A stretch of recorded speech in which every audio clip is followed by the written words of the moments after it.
साथ हों, जो वर्तमान में 5 वर्ष के अंतराल पर होते हैं और अलग अलग होते हैं, जिस कारण प्रत्येक वर्ष किस देश या किसी राज्य में चुनाव होते ही रहते हैं। महोदय, एक देश एक चुनाव कोई नई धारणा नहीं है। वर्ष 1952, 1957, 1962 एवं 1967 में भी एक साथ चुनाव हुए थे, तो अब क्यों नहीं? महोदय, कुछ वर्ष पहले हमारे महान वैज्ञानिक सर एपीजे अब्दुल कलाम का सपना था कि भारत 2022 तक एक महासत्ता बनेगा। वर्तमान में 2024 समाप्त होने को है, लेकिन हम उस लक्ष्य को पूरा नहीं कर पाए हैं, क्योंकि देश में बार बार होने वाले चुनाव और उसमें बर्बाद होने वाले समय, धन तथा निर्माण होने वाली अस्थिरता के कारण भारत को एक महासत्ता बनने में रुकावट आ रही है, जिसे चाहे तो हम दूर कर सकते हैं एक चुनाव, एक देश, एक चुनाव के माध्यम से।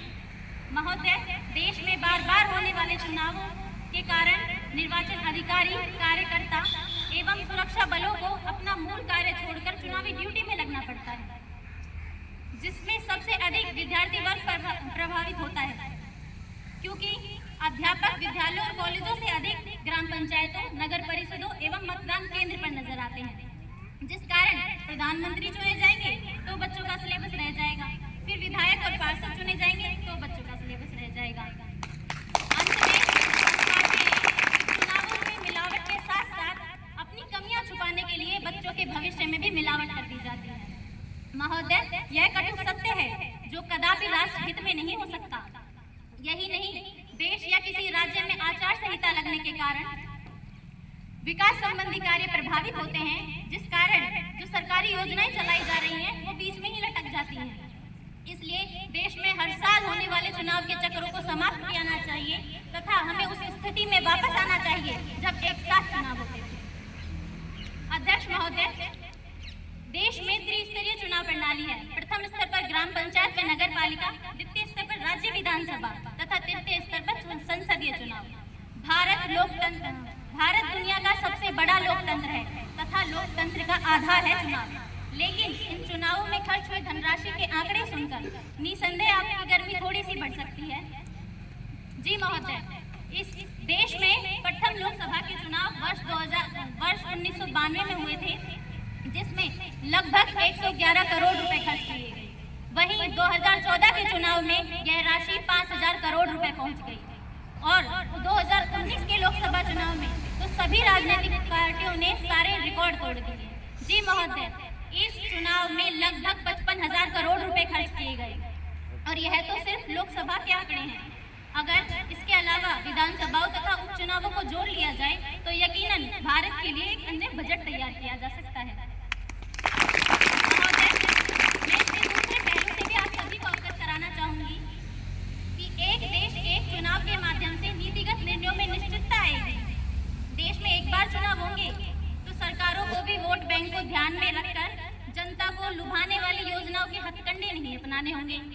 साथ ही बजट में मामा भांजा वाले राजनीतिक समीकरण नहीं देखने को मिलेंगे, यानी एक बेहतर नीति के तहत सरकार चल सकेगी। इसलिए इसके साथ ही चुनावी रैलियों में राजनीतिक पार्टियां पैसे ही नहीं अपितु समय भी दोनों हाथों से बर्बाद करती हैं।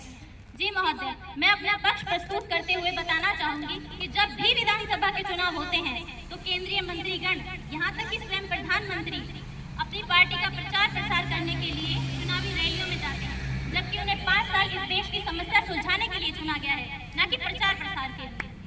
इसलिए वन नेशन वन इलेक्शन की संकल्पना साकार हो जाए तो 5 साल में एक बार चुनाव होंगे तथा एक बार ही चुनावी रैलियों में पैसे तथा समय की बर्बादी होगी। महोदय, मेरे प्रतिपक्षी कोड नंबर 2 का कहना है कि देश की जनसंख्या बढ़ गई है, हम एक साथ चुनाव नहीं करा सकते। मैं उनका ये तर्क सुनकर 2 लाइनें कहने पर विवश हूँ कि ये ऐश और तलब के दीवाने बेकार की बात करते हैं, पायल के सुर का ज्ञान नहीं और झनकार की बात करते हैं। मैं उन्हें समझाना चाहूँगी कि जब देश में जनसंख्या बढ़ती है यानी एक शरीर की वृद्धि होती है तो एक 2 हाथों की भी होती है।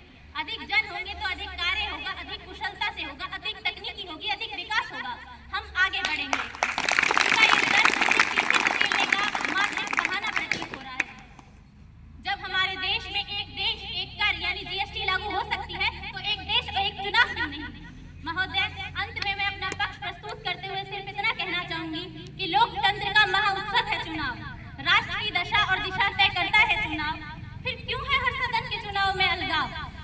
मजबूत शासन के लिए लाया जाए एक बदलाव। जब अखंड है भारत तो क्यों ना हो एक देश एक